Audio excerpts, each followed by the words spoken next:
I was stationed in England for about 3 years. I worked in a secure facility, which during the day was always buzzing with people, military, contractors and government civilians.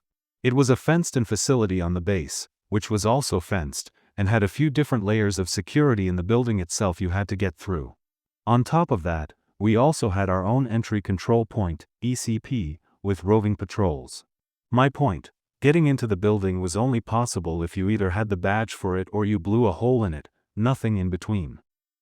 At night, however, it was a ghost town, usually only between 2 to 4 people.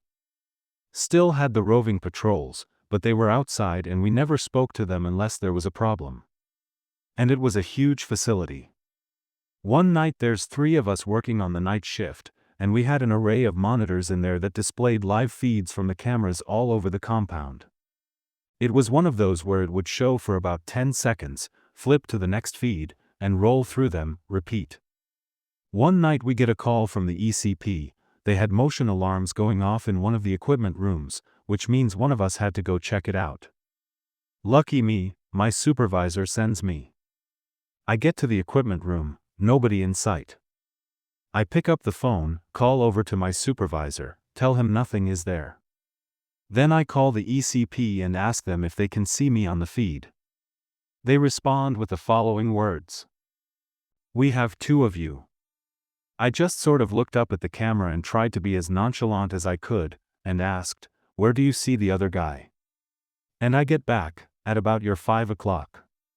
Me, describe him. Them, can't make out his face, but about 6 feet, in BDUs, looks like a lifter." Note, at this point, BDUs had not been our uniform for around 4 years. At this point I turn around and point, and ask, "Right there?" ECP confirms it, there's no fucking body there. I asked if they had spoken to the ops floor yet, they said no, so I hung up and called. Told my supervisor to look at the equipment room feed, he just says, "Who the fuck is that?" I just hung up the phone and bolted out and secured the door behind me, which was a 2,000-pound blast door. I got back to the ops floor. I was fully thinking they were fucking with me, but when I came through the door, security forces are already inside. My supervisor had called them in, so they go out there with me behind them, because they still needed to be escorted. So there's 3 guys with their M4s out and little ol' me with nothing but a Leatherman on my belt behind them. I re-access the equipment room door and they go in. They eventually clear the room.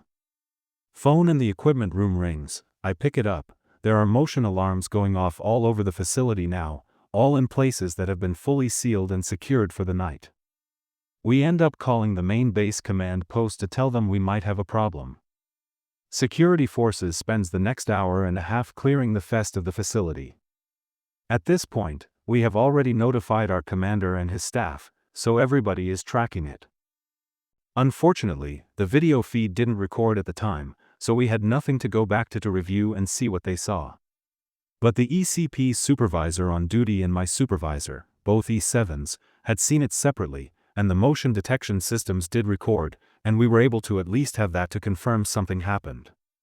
Each alarm was on its own individual circuit and hardwired directly to the ECP, no networks, nothing digital. 1 or 2 flipping out. Fine. But there were over 30 that detected something moving around, to include the low sensitivity detectors, i.e. in order to trip those, you gotta have something large moving a lot, a human walking around, a medium-sized animal, etc. All of this happened just after midnight, so we were stuck in this facility afterwards for about another 4 hours until the morning crew came to relieve us. But because of everything that happened, we had to debrief the commander and his staff, so that meant we didn't get out of there until like 2 or 3 hours after our 12-hour shift ended. To this day, nobody knows what it was. Also, something that we didn't think about at the time but that makes me kinda shiver now. These weren't low-quality cameras. They said they couldn't make out the face. You could practically count eyelashes on people's faces from 40 feet away with those cameras. They could see my face clear as day. But they couldn't make out the other guys.